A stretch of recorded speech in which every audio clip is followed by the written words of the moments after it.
बात समझ में आई यहाँ पे? सुड़ो सुरत बिना, युद्धा सूरता के बिना, महिला सुहाग रहिए। महिला खूब सुंदर है, सुशील है, चारित्रवान है, गुणी है, सब कुछ है, लेकिन उसका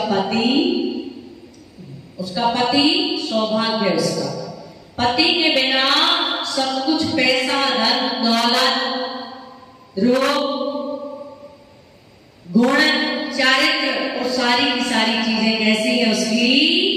बेकार। परिसोहा, ये सौभाग्य प्राप्त नहीं होती है। पति से महिला की क्या होती है? शोभा होती है। पति से महिला की क्या होती है? इज्जत होती है। लेकिन आज की पत्नियां जो है ना, अपने पति की बुराई करती रहती है। अरे भाई, उससे ही तेरी शोभा है, यदि पति नहीं तो तेरी कोई गिनती नहीं, कोई वैल्यू नहीं। लेकिन जब देखो जाओ, पति की क्या करेंगी? बुराई करेंगे। मेरा पति सुनता नहीं, मेरा पति ऐसा, तो मेरा पति वैसा, दुनिया भर की। अच्छा ये बताओ, बुराई करने से पति सुधर जाएगा क्या? बल्कि अच्छाई करने से जरूर सुधर जाएगा, लेकिन बुराई करने से कोई सुधरता नहीं। सही है क्या? तो वैराग्य नाण संयमीना, और वैराग्य जिसके पास नहीं है, ज्ञान जिसके पास नहीं है, संयम हीना, और क्या नहीं है? वैराग्य ज्ञान संयम से रहे जो मुनि है। संयम बहुत प्रकार का होता है। बैठने का संयम, बोलने का संयम, खाने का संयम, चलने का संयम, देखने का संयम, है ना? हर एक कदम पर साधु जीवन में क्या होता है? संयम होता है। यदि हम अदवा तदवा बोल रहे हैं, समझ लेना क्या चल रहा है? हमारा असंयम पना चल रहा है? ज्ञान, यदि ज्ञान में हमारा उपयोग नहीं है तो भी हम कैसे हैं? वो वैराग्य जो है हमारा, वो दीक्षा लेना हमारा कैसा है?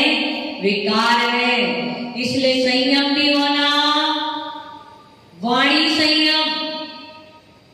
बैठ रहे हैं हम, बिना मार्जन के बैठ रहे हैं, बिना मार्जन के वस्तु को उठा रहे हैं, समझना कि हमारे पास संयम का अभाव। भेष तो है, लेकिन क्या है? अभाव। चलते समय, उठते समय, बैठते समय क्या करना होता है? मार्जन करना होता है ना? कुछ सामग्री रखते समय, ये भी क्या है? संयम है।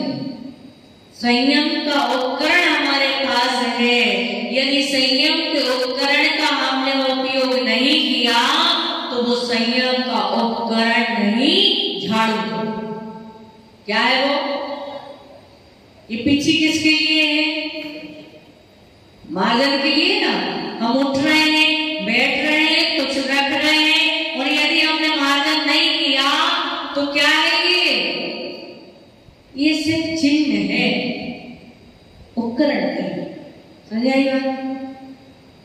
इसलिए जब साधु रात्रि आदि में गमन करते हैं तो क्या करते हैं? पीछे से मार्जन आदि, जैसे थोड़ा बहुत अपनी बसतिका से मान लो, कक्ष से सभा तक आना है, सभा से कक्ष तक जाना है, लघु संका सोच आदि के समय, रात्रि आदि के समय में लघु, ऐसे तो रात में चलते ही नहीं है, लेकिन यदि लघु संका सोच आदि के लिए यदि रात्रि में जाना पड़े तो क्या चलते समय क्या करते हैं? मार्जन करते हैं। और यदि हम मार्जन नहीं कर रहे हैं तो समझ लेना कि हमारे पास सिर्फ चिन्ह है, ये पिछी नहीं है। एक प्रकार से झाड़ू है, पिछी नहीं। सुनिए, हाँ, ऐसा करके चलते हैं ना। तो ये क्या है? संयम। चलते समय, उठते समय, बैठते समय, यहाँ तक कि साधु जब किसी को प्रणाम करते अपने से बड़ों को प्रणाम करते हैं तो क्या करते हैं? पिछी भगवान को प्रणाम करते हैं, जिनवाणी का स्वाध्याय प्रारंभ करते हैं तो क्या लेते हैं? क्योंकि हम जो क्रिया कर रहे हैं किसके साथ कर रहे हैं? संयम के साथ कर रहे हैं। इसलिए जो है ये संयम है। बिना मार्जन के बैठ गए तो असंयम हो गया। इतने सारे जीव वहां पर होंगे, उनका हमारे द्वारा क्या हो गया? घात हो गया। इसलिए चल भी रहे हैं तो जमीन को देख करके चलना, ये भी संयम है, जिसको हम बोलते इंद्रिय संयम, प्राणी संयम। अपनी इंद्रियों पर कंट्रोल करना, इधर उधर हम देखते हुए चल रहे तो हमारी उपयोग स्थिरता नहीं रहेगी, इसलिए क्या हो जाएगा? जीव का घात होगा, असंयम हो जाएगा, है ना? तो ये संयम, वैराग्य, यदि हमारे मन में संसार शरीर भोगों के प्रति उदासीनता नहीं है तो हमारा दीक्षा लेना कैसा है? बेकार है। तो वैराग्य होना आवश्यक है और वैराग्य के साथ ज्ञान होना भी आवश्यक है। ज्ञान मतलब कितना ज्ञान? कितना ज्ञान? कितना ज्ञान होना आवश्यक है?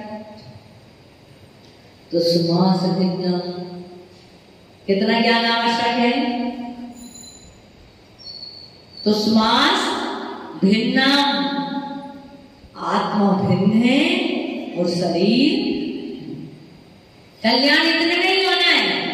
शास्त्रों का आपने कितना ज्ञान किया उतने में हो कल्याण नहीं हो, इसकी कोई गारंटी नहीं है। लेकिन जब तक हमारे अंदर भेद ज्ञान नहीं है, ये ज्ञान नहीं है कि शरीर भिन्न है और आत्मा भिन्न है, जीव अलग है, घर अलग है, परिवार अलग है, आत्मा अलग है, मकान अलग है, जीव अलग है। इसका ज्ञान नहीं जब तक होगा तब तक कहते हैं। और वर्तमान की स्थिति में देखा जाए कि जिसके पास जितना ज्ञान होगा उसके अंदर उतना वैराग्य भी होगा। ज्ञान के अभाव में वैराग्य में भी क्या आ जाती है? हीनता आ जाती है। इसलिए साधुओं से कहा ज्ञान ध्यान तपो रखता। क्या कहा? ज्ञान में, ध्यान में और तप में क्या रहो? लीन रहो। वही तपस्वी सा प्रशस्यते। वही तपस्वी कैसा है? प्रशंसनीय। कैसा है? बात समझ में आए? क्यों? क्योंकि ज्ञान नहीं होगा तो हीयोपाध्याय को जानेंगे नहीं क्या करना चाहिए, क्या नहीं करना चाहिए। अब चिंती है, उसके पास ज्ञान नहीं है, इसलिए उसको कुछ पता नहीं कि हमको क्या करना है, क्या नहीं करना है। समझ आएगा? ऐसे बहुत सारे चीजें हैं। तो ज्ञान भी होना चाहिए। जितना ज्ञान होगा उतना वैराग्य होगा। ज्ञान नहीं तो तटस्थता नहीं आएगी। बात बात में भड़कना, बात बात में उत्तेजित हो जाना, बात बात में जो है अपने संयम को खो देना। किसके अभाव में? किसके अभाव में? वैराग्य के अभाव में। और वैराग्य यदि होगा कोई बात नहीं। 99% बातों को तो क्या कर दिया जाता है? इग्नोर कर दिया जाता है। छोड़ दो, छोड़ दो। जिसका कर्म वैसा उसको फल, ऐसा विचार करके तो ज्ञान होना आवश्यक है। ज्ञान ही ना, संयम से, ज्ञान से, वैराग्य से हीन। खवण मतलब श्रवण न किम भी लभते। वो कुछ प्राप्त करता है, मोक्ष प्राप्त कर सकता है क्या? तो कहते हैं नहीं कर सकता। कौन से मुनिराज थे वो जिन्होंने कहा था तो सुवास भिन्नम? शिव भूति मुनिराज। कौन से मुनिराज? उद्घोषन्ते शिवभूति मुनिराज, जिनके पास उनको कुछ याद नहीं होता था, नमोकार मंत्र भी उनको क्या नहीं होता था, याद नहीं होता था, लेकिन उनके गुरु ने कहा यदि ये नमोकार मंत्र भी आप भूल जाओ, क्या हो जाओ, ये नमोकार मंत्र भी भूल जाओ तो कितना याद रखना, तुष्मास भिन्न। तुष्मास भिन्न का मतलब क्या है? तुस मतलब दाल और छिलका, तुस मतलब छिलका, मांस मतलब दाल, मांस मतलब दाल और तुस मतलब छिलका।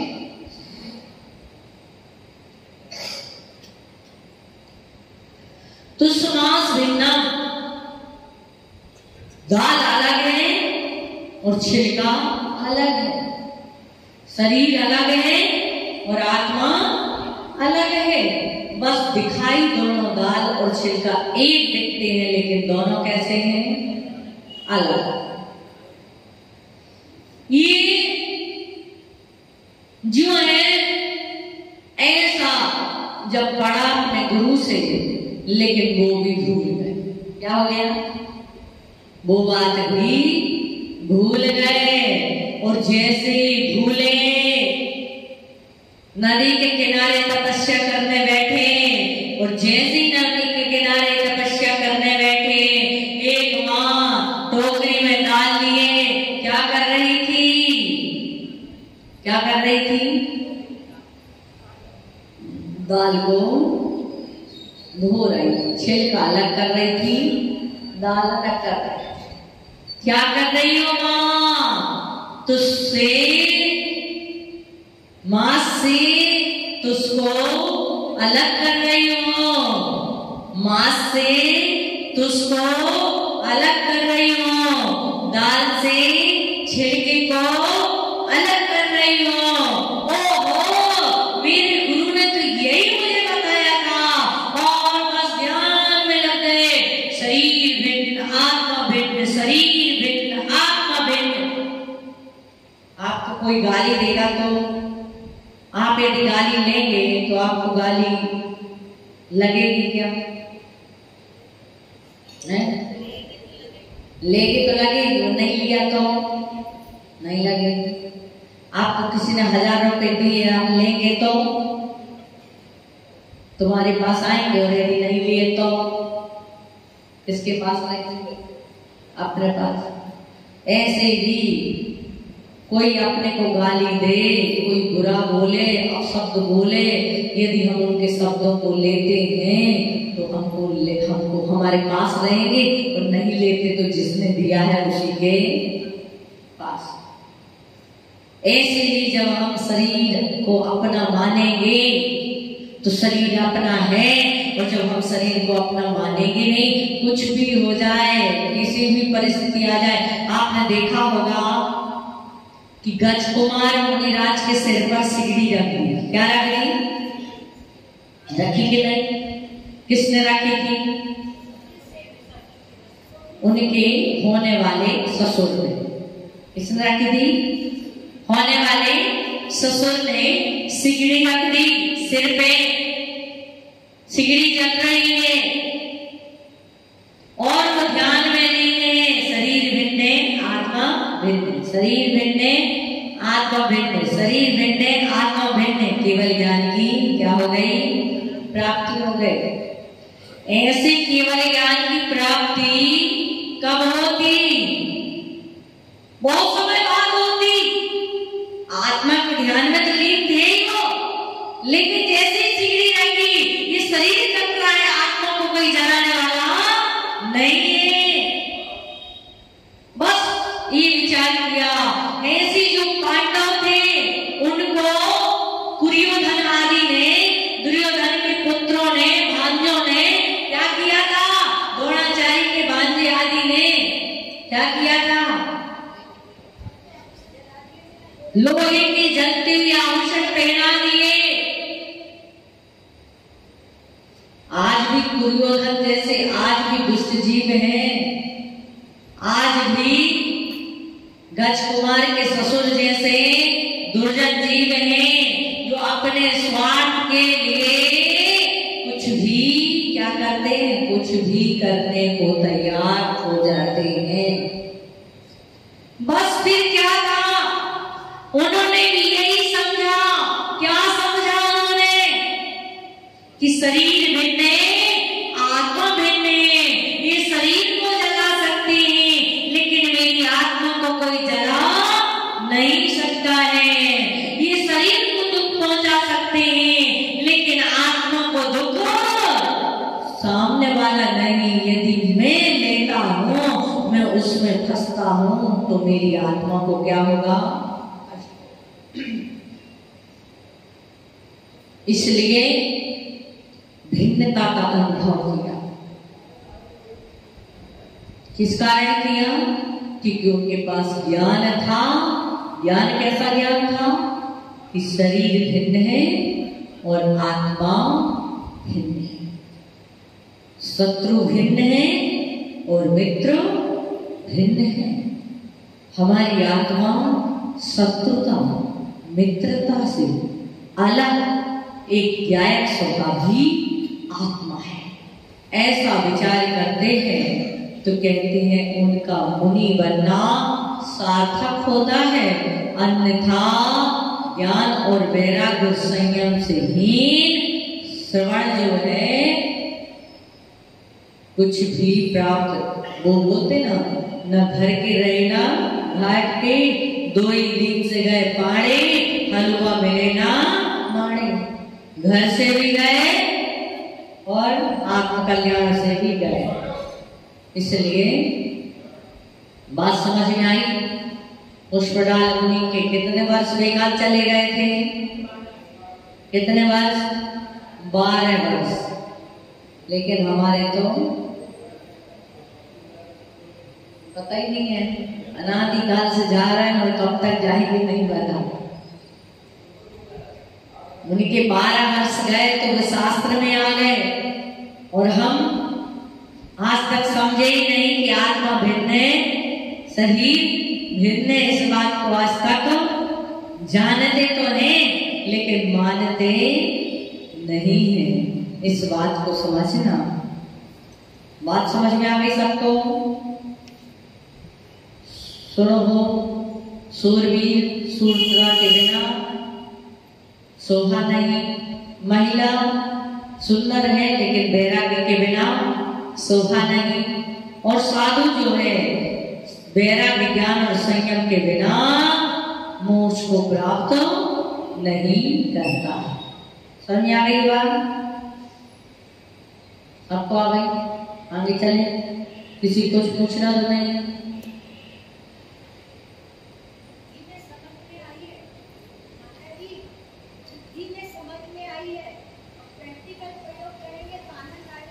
हाँ, आ जाएगी, धीरे धीरे आएगी। एक साथ तो हम लोगों को नहीं आती, तुमको कहाँ से आ जाएगा?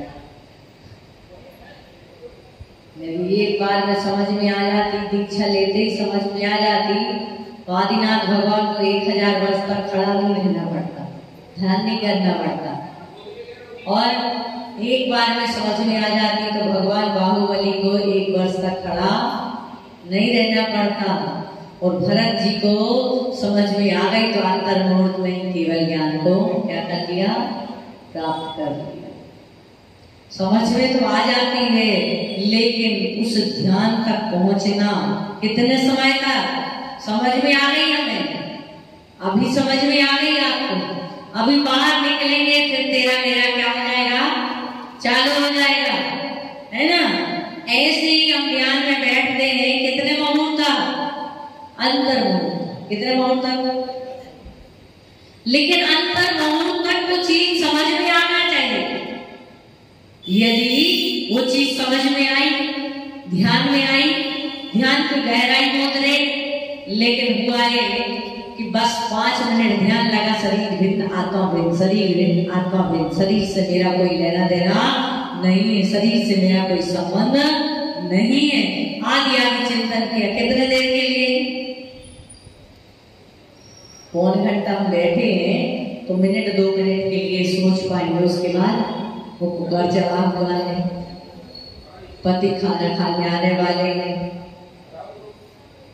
फलाना काम बाकी है, धिकाने ने मेरे पे ऐसा बोला था, है अब कल हमें को क्या बनाना है, क्या काम करना है, ये बातें क्या होने लगती हैं, घूमने लगती।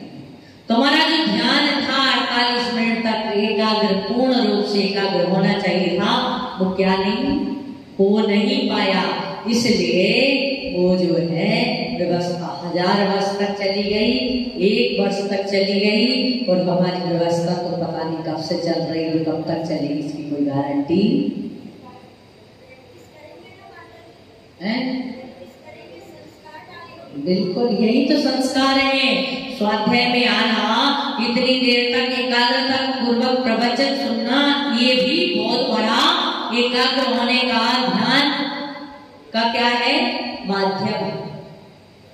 स्वाध्याय करना, पूजन करना, है ना, ये सब चीज क्या है, ये माध्यम है। किससे जुड़ने के, ध्यान से जुड़ने के। यदि आप प्रवचन को एकाग्रता से एकदम एक तक लगा के सुन रहे हैं, ध्यान से सुन रहे हैं, तो ये क्या है, यही तो ध्यान। ध्यान मूलक गुरु मूर्ति, पूजा मूलक गुरु पदम, मंत्र मूलक गुरु वाक्य, मोक्ष मूलक गुरु कृपा। ध्यान मूलक गुरु मूर्ति, गुरु के सामने बैठ जाओ खाली, वही आपका ध्यान है। पूजा मूलक गुरु पदम, गुरु के चरणों का स्पर्श कर लो, वही पूजा है। मंत्र मूलक गुरु वाक्य, गुरु ने जो कह दिया उसे मंत्र मान के स्वीकार कर लो, वही मंत्र है। और मोक्ष मूलक गुरु कृपा, गुरु कृपा के बिना मोक्ष होने वाला। यदि हम यहां पे जब हम नमोकार मंत्र पढ़ते हैं तो क्या पढ़ते हैं, रमेश बाबू क्या? अरे भाई कितना आवाज करते आप लोगों पर,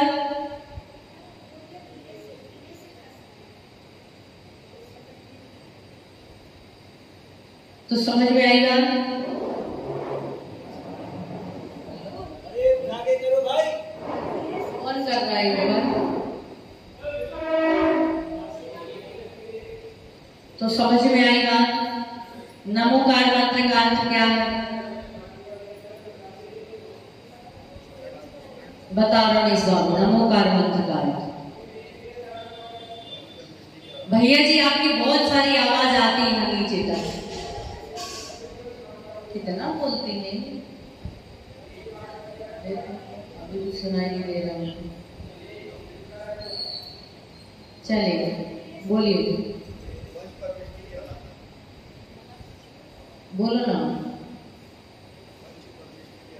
नमोकार मंत्र का अर्थ बोलो पूरा। नमो अरिहंताणम, अरिहंतों को नमो सिद्धाणम, नमो आर्याणम, नमो वज्रयाणम, नमो लोहे। इसका अर्थ सभी अरिहंतों को नमस्कार, सभी सिद्धों को नमस्कार, सभी आचार्यों को नमस्कार, सभी उपाध्यायों को नमस्कार, और लोक में सभी साधुओं को नमस्कार। ठीक, ये अर्थ है ना। लोहे शब्द सब में लगाना है, इसमें लगाना है, सब में लगाना है। अब यदि आप किसी आचार्य की निंदा करते हैं, किसी आचार्य की बुराई करते हैं, तो आप नमो आयरी आड़म की क्या कर रहे हैं, निंदा कर रहे हैं, उसको आप गाली दे रहे हैं। नमो वज्रयाणम, यदि आप किसी उपाध्याय की निंदा अवहेलना कर रहे हैं, तो आप पूरे उपाध्याय परमेष्ठी की क्या कर रहे हैं, निंदा और अवहेलना कर रहे हैं। नमो लोहे, सब साधु, यदि आप एक किसी साधु की निंदा अवहेलना कर रहे हैं, तो नमो लोहे एक की नहीं कर रहे आप, क्योंकि यहाँ प्रणाम किसको किया गया है, सब साधुओं, सभी साधुओं को। ऐसे ही सभी साधुओं को आप प्रणाम जैसे करते हैं, वैसे एक की निंदा पर आप ये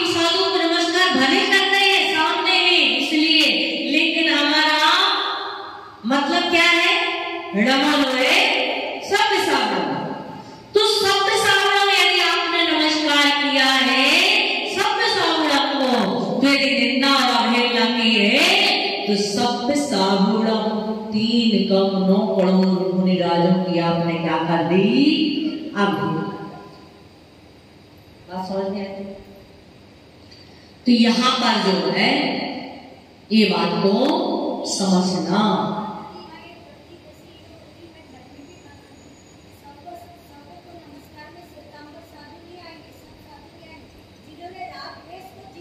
जी माता जी भी नहीं आएंगी, परमेष्ठी साधु में आएंगी, लेकिन परमेष्ठी अलग बात है और साधु अलग बात, ठीक है ना। जो निर्वस्त्र होते हैं वो परमेष्ठी होते हैं, जो वस्त्रधारी होते हैं वो साधु, ठीक है ना। तो बात समझ में आ गई यहाँ पे कि यहाँ पर जो है ये बात को हमने समझा कि ज्ञान और वैराग्य के बिना साधु मोक्ष को प्राप्त होता नहीं है। आगे चले, एक और ले लें गाथा। दीपायन मुनि की कहानी सबको पता है। थोड़ा सा असंयम सबको और खुद को भी नष्ट करने में कारण बना, इसलिए वैराग्य, ज्ञान और संयम तीनों ही साधु जीवन में आवश्यक है। अब कह रहे अज्ञानी विषयासक्त जीवों की दशा। अज्ञानी जीव कैसे होते हैं, विषयों में किस प्रकार से आसक्त होते हैं, तो उनकी दशा क्या होती है, इस बात को बताते हुए आचार्य कुंद स्वामी रहनसार ग्रंथ में कह रहे हैं, बत्थु समग्गो गुणो लोहिये नहीं फलम जहाँ अच्छा अन्नाणी जो विषय परिचत्तो लहई कहाँ। अन्नाणी जो विषय परिचत्तो लहई कहाँ चेवम बत्थु समग्गो गुणो लोहिये लही फलम जहाँ अच्छा अन्नाणी जो विषय परिचत्तो लहई कहाँ चेवम। आपके ऊपर कुछ गलत लिखा है क्या? अलग लिखा है क्या? अच्छा, इसलिए ये कहाँ चेवम ये सही है ना, जो मैं पढ़ रही हूँ ना वो सही है। हाँ, परिचत्तो लहई कहाँ चेवम है ना। तो ये कह रहे हैं बत्थु समग्गो, पढ़िए आप सभी लोग।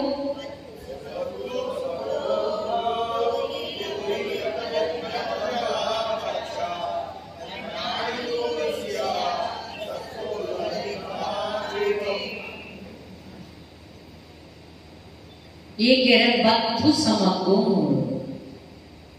मूढ़ मतलब अज्ञानी, मूढ़ मतलब अज्ञानी। बत्थु समग्गो मूढ़ो, लोही मूढ़ अज्ञानी, लोही मतलब लोभी, मूढ़ मतलब अज्ञानी, लोही मतलब लोही प्राणी। बत्थु समग्गो अनेक प्रकार की वस्तुओं का समग्गो संग्रह करता है। क्या करता है? अनेक प्रकार की वस्तुओं का संग्रह करता है। लहाई फलम जहां अच्छम, और क्या करता है? संग्रह करके उसकी क्या करता है? तीव्र इच्छा करता है। संग्रह करने की तीव्र इच्छा करके उसके फल को प्राप्त करने की क्या करता है? बाद में उसके फल को प्राप्त करने की इच्छा करता है। अन्नाणी जो विषय, अज्ञानी जो है विषयों में कैसा होता है? असक्त होता है। और फिर उसके फल की क्या चाहता है? इच्छा चाहता है, इच्छा करता है। फल मतलब वो फल चाहता है। जैसे विषयों में आसक्त है और चाहता है कि मुझे सुख मिल जाए, मोक्ष का सुख मिल जाए, स्वर्ग का सुख मिल जाए, तो कहते हैं छोड़ने से सुख मिलता है, ग्रहण करने से सुख नहीं मिलता है। तो विषयों में आसक्ति से सुख नहीं मिलेगा, सुख किसमें मिलेगा? विषयों से निरासक्त होने में सुख मिलेगा। जितने जितने अंशों में आसक्ति है उतने उतने अंशों में दुख है, और जितने जितने अंशों में निरासक्ति है उतने उतने अंशों में क्या है? अभी परीक्षण था, गोली लेने वाला क्या कर रहा था? गोली ले रहा था क्या नहीं? और जैसे ही गोली बढ़ रही थी लोगों का उत्साह बढ़ रहा था कि नहीं? छोड़ बन रहा था, सामने वाला वो छोड़ रहा था, उसको तो प्रसन्नता थी, लेकिन उसको छोड़ते हुए देख करके बाकी लोगों को भी क्या हो रही थी? कितने उत्साहित थे लोग।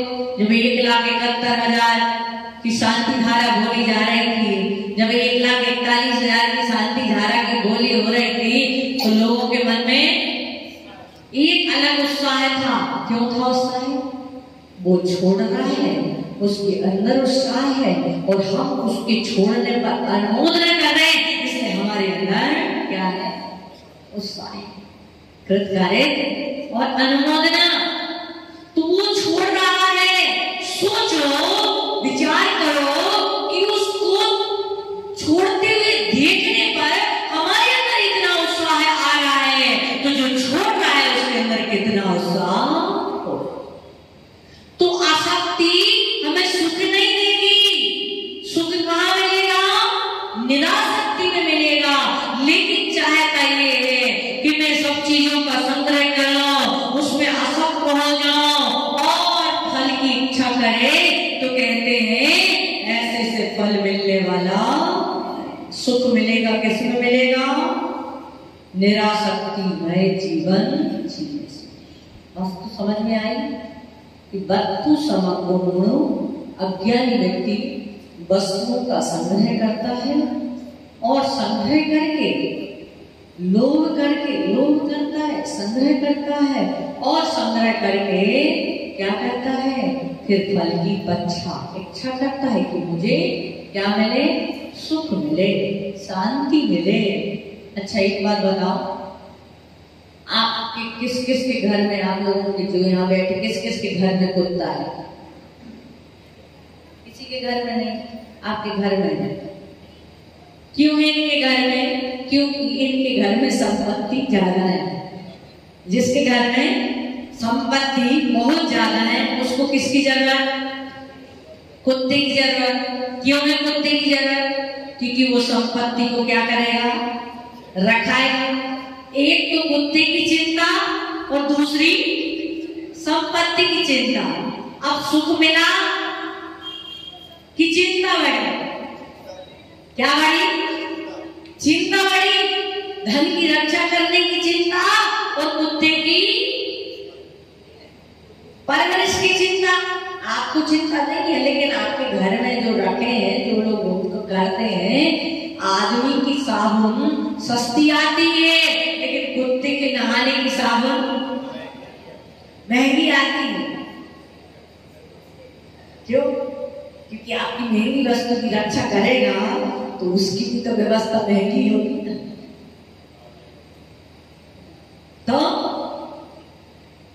जिसके पास बहुत ज्यादा नहीं है वो चैन की नींद सोता है, और जिसके पास बहुत ज्यादा है 10 बार तो कैमरे को चेक करता है कोई चोर तो नहीं आ गया।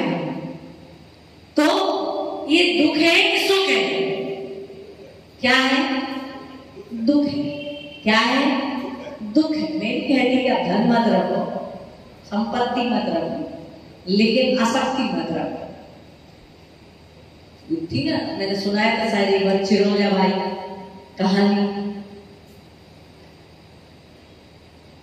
ये थे ना बंडी जी, जिनको गोद लिया था चिरौंजा भाई, जिनके नाम से सागर में महिला आश्रम है, इसमें बच्चियां पढ़ती। मैं भी वहां पर 10वीं तक पढ़ी हुई, 3 साल। तो वो थी बड़ी विदुषी थी, बहुत ज्ञानी थी। जो जब सोना के जब वो पहुंची तो पता चला कि घर में चोरी हो गई। पुलिस वालों का फोन आया, पूरा सामान अस्त्र अस्त्र जगह जगह खड्डे हैं। तो सास ससुर जो उनके थे बड़े दुखी हुए। जाने ही था उनको, पहाड़ से उतर रही थी तभी फोन आ गया और बस अब नीचे जाके खाना वाना खा के भोजन करके और उनको ट्रेन पकड़नी थी। जैसे ही पता चला कि घर में चोरी हो गई है तो उन्होंने क्या किया, उन्होंने अपनी सास को कहा कि माँ मेरा मन अभी थोड़े दिन और से सोनागिर में रहने का है, मैं नहीं जा रही, तुम लोग चले जाओ, तुमको जाना है तो तुम जाओ। बोले क्यों? अरे मुझे जो जाना था वो चला गया और वहां जाएंगे देखेंगे विकल्प और पैदा होगा, इसलिए मुझे तो जाना नहीं, मैं तो यही हूं। बस सास ससुर बड़े दुखी मन से चले गए और जैसे वहां पर जाते हैं पुलिस वाले आते हैं, तहकीकात करते हैं, उनसे पूछते हैं कितना माल था, कितना गया, कितना बचा।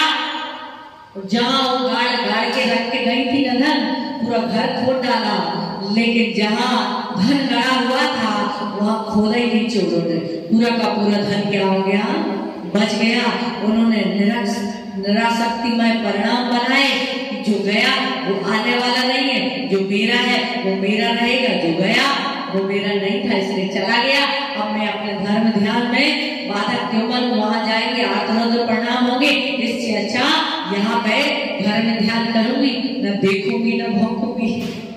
देखोगे तो विकल्प आएगा, देखेंगे नहीं तो विकल्प नहीं आएगा। और पता चला कि उनकी भक्ति और निराशक्ति के प्रभाव से वो धन गया ही नहीं, एक कौड़ी भी उनके घर से चोरी नहीं। तो ये क्या है, जितना व्यक्ति निरासक्त होता है उतना सुख लभते प्राप्त होता, उसको सुख की प्राप्ति होती है। जितना जितना आसक्त होता उतना उतना उससे सुख चाहता है, लेकिन सुख मिलता नहीं। आप चाहते थे कि मेरे पास साइकिल नहीं है तो साइकिल आ जाए। पहले जब साइकिल 1000 रुपए में 500 रुपए में मिलती थी कितनी खुशी होती थी, साइकिल आ गई हमारे घर में, उस बच्चे सजाते थे, हैं बहुत अच्छा लगता था। और फिर साइकिल के बाद क्या आई, स्कूटी आई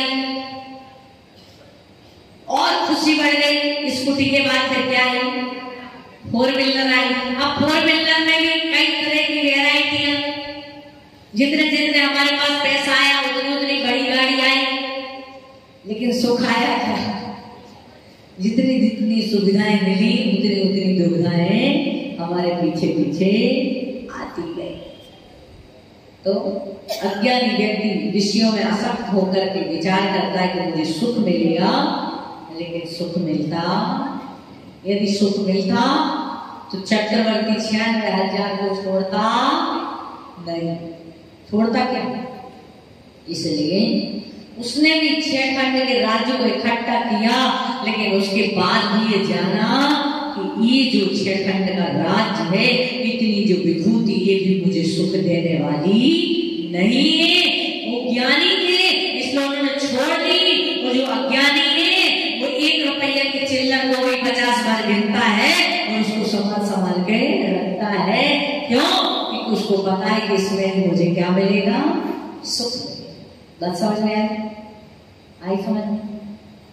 वस्तु समग्र गुण लोभी पुरुष, अज्ञानी पुरुष वस्तुओं की सामग्री को प्राप्त करने में, इकट्ठा करने में सुख मानता है। बाद में सोचता है इसका मुझे फल प्राप्त हो। ऐसी जो अज्ञानी है वो विषयों में आसक्त होकर के सोचता है कि मुझे विषय की सुख मिले, अच्छा अच्छा पहनने मिले, अच्छा अच्छा ओढ़ने मिले, अच्छा अच्छा देखने मिले, अच्छा अच्छा सुनने मिले, उससे मुझे क्या मिलेगा, सुख मिलेगा। लेकिन क्या ऐसा होता है? जिस बीवी की आवाज को सुनने के लिए आप तरसते थे जब पहली बार बीवी पीहर गई, क्या जब पहली बार बीवी पीहर गई थी तो उसकी आवाज सुनने के लिए कि बस कब बात हो जाए, एक बार बात हो जाए, सुकून मिलता था। और वही बीवी जब बहुत टाइम से घर में रहती है तो पक पक पक पक गड़बड़ उनकी सुनते सुनते हमारे क्या हो जाते हैं, घर जाना है। अच्छा इसकी वाली आई नहीं, पक जाते हैं। बोले मेरी बीवी तो घड़ी तो एक बार बिगड़ जाए तो बंद हो जाती है, घड़ी एक बार बिगड़ जाए तो बंद हो जाती है, लेकिन बीवी बिगड़ जाए तो शुरू हो जाती है। ऐसा ही होता है मतलब। अब उसकी आवाज हमको है क्या कर्कश लगती है, परेशान करती है ना। तो कहती ये जो विषय है थोड़ी देर तक के लिए अच्छे लगते। रसगुल्ला पहला खाओ तो कितना अच्छा लगता है, और 2 4 10 खा लो और उसके बाद यदि खिलाया जाए तो क्या लगता है। तो ये विषय है, इनमें आसक्त होने से सुख मिलने वाला नहीं। परिचय तो जो असक्त है वो इनसे उस सुख को प्राप्त नहीं होता है। सुख को वही प्राप्त होता है जो इनसे कैसा है, विरक्त है। विषयों में आसक्त होकर के यदि वो लहाई कहाँ चेवे वो सुख प्राप्त करना चाहता है, फल प्राप्त करना चाहता है, तो कहते हैं उसे मिलने वाला नहीं है। दुख ही मिलेगा लेकिन सुख मिलने वाला नहीं। बात समझ में आ गई सबको? ठीक है, समय हो गया आपका। बोले भगवान महावीर स्वामी की दोपहर